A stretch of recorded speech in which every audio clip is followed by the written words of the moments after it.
정의용 당시 외교부 장관이 IAEA 기준에 맞는 적합한 절차에 따른다면 굳이 반대할 건 없다 이렇게 발언했습니다. 저 PPT상을 보시면 문재인 정부와 윤석열 정부 사이의 입장에서 근본적인 차이가 있습니까? 아니면 공통점이 많습니까? 공통점이 있다고 생각합니다. 바로 그겁니다. 문재인 정부도 IAEA 기준에 대해서 이야기했고 우리 정부도 역시 과학적 검증과 IAEA 기준을 놓고 이야기하고 있는 겁니다.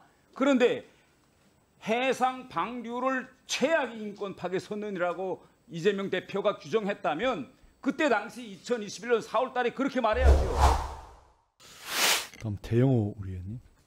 예, 장관님. 어제 민주당 이재명 대표가 뭐라고 했냐면 결국 일본이 최악의 환경 파괴를 선언했는데 이번 결정에 윤석열 정부가 둘러리를 서고 방패막이 역할을 했다. 이렇게 발언했는데 이 발언에 동의하십니까? 저는 상당히 지나친 발언이라고 생각합니다. 일본이 처음으로 해상 방류를 결정해서 발표한 게 언제죠? 날짜를 물으시는 겁니까? 아니, 예. 시기요. 아, 시기요? 예. 그 2년 전에 일본이 이제 이 문제를 어떻게 처리할 것인지 거기에 예. 대해서 나름대로 발표한 내용이 있습니다. 예. 2021년 4월 달에 발표했습니다. 자, PPT 한번 좀 보시겠습니다. 그때 일본 정부가 발표할 때 그때 당시 문재인 정부에서 어떤 입장을 발표했는가 하면 이렇게 발표했습니다. 정의용 당시 외교부 장관이 IAEA 기준에 맞는 적합한 절차에 따른다면 굳이 반대할 건 없다. 이렇게 이야기했어요. 지금 현재 윤석열 정부의 입장에 대해서 어제 박규현 국무조정실장 1차장이 우리 정부가 오염수 방류를 찬성 또는 지지하는 것은 아니며 실제 방류가 조금이라도 계획과 다르게 진행된다면 일본 측에 즉각 방류 중단을 요청할 것이다. 이렇게 발언했습니다. 저 PPT상을 보시면 문재인 정부와 윤석열 정부 사이의 입장에서 근본적인 차이가 있습니까? 아니면 공통점이 많습니까? 공통점이 있다고 생각합니다.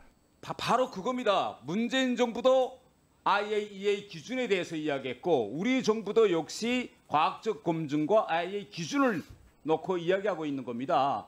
그런데 해상 방류를 최악의 인권 파괴 선언이라고 이재명 대표가 규정했다면 그때 당시 2021년 4월 달에 그렇게 말해야죠.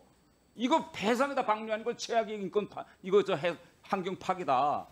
1년 동안 2021년 4월부터 1년 동안 이걸 막기 위한 아무런 조치도 안 하고 결국은 장관님 생각에는 왜 그때 문재인 정부에서도 IAEA 기준을 이 해상 방류의 판단의 기둥으로 삼았다고 생각합니까?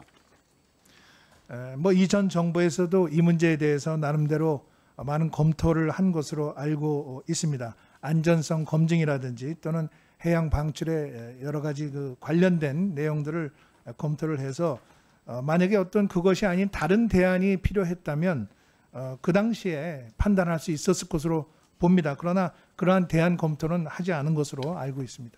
바로 그 점입니다. 아마 문재인 정부에서도 충분한 대안 검토를 했을 겁니다.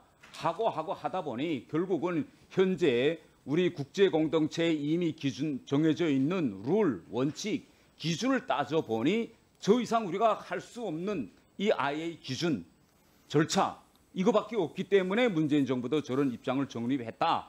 그리고 지금 현재 윤석열 정부의 해상 방류와 문재인 정부의 해상 방류에 대한 큰 공통 분모는 뭐냐? IAEA 기준입니다. 그런데 마치 윤석열 정부에 와서 이 모든 것이 새로 생긴 것처럼 이렇게 하는 건 저는 대단히 부적절하다. 이렇게 저는 생각하고요. 이런 질문을 한번 좀 드려보겠습니다. 물론 전문가들 속에서는 오염수의 방류가 우리한테 미칠 영향은 사실상 영이나 같다. 이런 과학적인 결과 보고서가 많습니다. 그럼에도 불구하고 우리 국민 정서상 좀 약간 꺼림칙하게 생각되는 것도 사실이에요. 그렇죠? 그래서 지금 일본 상황을 보니까 일본 기시다 총리는 일본 어민들을 향해서 고개를 숙였습니다. 그래서 현재 지금 우리 한일 간 관계에서 이 해상 방류와 같은 구체적인 실무적 이런 문제는 결국은 이제 국무조정실에서 하겠지만은 저는 외교부는 또 외교부대로 우리 국민 정서와 감정을 풀 수 있는 대안을 찾아야 된다고 저는 생각합니다. 그래서 혹시 우리 일본 정부가 우리 한국계 수산업계와 우리 국민에 대해서도 그 무엇인가 설명을 하고 양해를 청하는 이런 외교적인 노력을 하도록 우리 외교부가 나서서 이런 협상을 좀 벌릴 의향이 없으신가요? 네, 지금 말씀하신 문제에 대해서는 그 양국 국민들이 이 문제에 대해서 설득력 있는 또 납득할 수 있는 그러한 방안이 나올 수 있도록 계속 협의해 나가겠습니다. 다음은 제가 이런 방향에서 좀 한번 질의를 드려보겠습니다. 이거 지금 윤석열 대통령이 지금 기시다 총리와 이 방류 문제를 가지고 엄청난 노력을 해서 지금 대단히 많은 그런 성과를 거두었는데 어제 민주당에서 뭐라고 했는가 하면 일본의 한미일 정상회담 직후 방류를 시작한 것에 대해서는 세 나라 정상 간에 오염수 해양 투기에 대한 지지 또는 양해가 있었다고 유추할 수 있다. 유추를 가능하게 한다. 이런 발언이 나왔습니다. 전혀 터무니없는 이야기입니다. 전혀 터무니없죠. 예, PPT 좀 띄워주세요. 자, 이거 지금 윤석열 대통령이 7월 12일 한일 정상회담에서 후쿠시마 오염수 문제와 관련해서 세 가지 원칙적인 문제를 제기했습니다. 기시다 총리에게. 세 가지 원칙적인 문제 일본 기시다 총리가 다 수용했죠? 했습니다. 예, 당연히 다 수용했습니다. 그런데 지금 문제는 뭐냐? 바로 이 점이 문제예요. 어제 우리 정부 입장에 나오자마자 다른 PPT 좀 띄워주세요. 이렇게 지금 주류 언론들이 보도하고 있습니다. 일본 후쿠시마의 전문가를 상주시키겠다는 한국의 요구는 일본이 받아들이지 않는 대신 정보를 공유하겠다고 제안했다. 이 보도가 맞습니까? 이거 주요 메이저 언론의 9시 뉴스로 다 이렇게 보도했습니다. 아니 이제 우리 7월 2일 한일 정상회담에서 정보 공유하자 누가 제기했습니까? 저희 쪽에서 했습니다. 우리가 제기하고 일본 기시다 총리가 받아들였는데 마치 일본이 상주 문제 대신 역제안한 것처럼 지금 하고 있는데 이자 방금 김홍걸 의원께서도 이거 상주 문제를 이야기했습니다. 일본 현지에 IAEA 사무소에 우리 인원을 상주시키느냐 마느냐 이 결정권이 일본에 있습니까? 아니면 IAEA한테 있습니까? 우리와 IAEA가 협의할 문제입니다. 그렇죠. 네. 마치도 저렇게 모든 언론들이 보도하면요, 우리 국민들로서는 일본 정부가 받아들이지 않고 있는 거로 봅니다. 그러면 외교부에서는 국민들한테 뭘 이야기해 줘야 되느냐? 이 IAEA에 우리 전문가를 상주시키는 문제를 만일 IAEA가 받아들이면 현재까지 유지되어온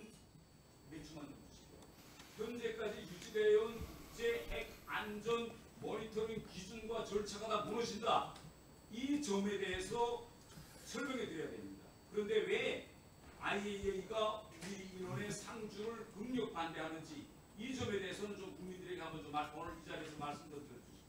네, IAEA에서는 이 후쿠시마뿐만 아니라 세계 여러 군데의 사무소를 운영을 하고 있습니다. IAEA의 전문성을 가진 직원들이 거기서 이제 근무를 하고 있는 것이죠. 우리가 그 지난번에 이야기한 것은 방류 점검하는데 한국인 전문가가 참여하는 것을 우리가 이야기를 한 것입니다. 그렇기 때문에 IAEA와 협의 과정에서 IAEA 입장은 이것이 한국이 독립적으로 또 그리고 객관적으로 판단할 수 있는 참여가 되기 위해서는 IAEA 직원으로 거기에 일하는 것보다는 한국 전문가가 거기를 직접 방문해서 상황을 확인하는 것이 훨씬 더 독립적이고 객관적이다. 말하자면 우리 전문가가 IAEA의 직원으로 하는 것이 아니고 그렇게 되면 IAEA의 종속이 되지 않겠습니까? 그것이 아니라 우리가 독립적으로 가서 확인을 할 수 있는 것이 오히려 더 나은 선택이다. 이런 생각을 가지고 있는 것입니다. 네. 그러면 만약 IAEA가 우리 상주를 허용했다면 IAEA와 다른 나라들과의 관계에서 어떤 문제가 발생합니까? 예를 들면 이제 그 무슨 우크라이나의 경우에 이제 자포리자 원전이 있는데 그럼 거기에 다른 나라들이 가서 우리가 보겠다. 또 이란이 지금 그 핵개발 문제가 있는데 거기에 또 다른 나라들이 가서 보겠다. 또 아제르바이잔에도 사무소가 있는데 거기 무슨 아르메니아가 가서 보겠다. 이런 문제들이 생기기 때문에 그런 것보다는 한국이 독립적이고 객관적으로 전문성을 가진 그러한 인원이 직접 IAEA 현장 사무소에 주기적으로 또 상당히 잦은 간격으로 와서 확인하는 것이 오히려 더 나은 선택이다 이렇게 생각하고 예. 있는 것입니다. 예. 문재인 정부도 IAEA 기준에 대해서 이야기했고 우리 정부도 역시 과학적 검증과 IAEA 기준을 놓고 이야기하고 있는 겁니다.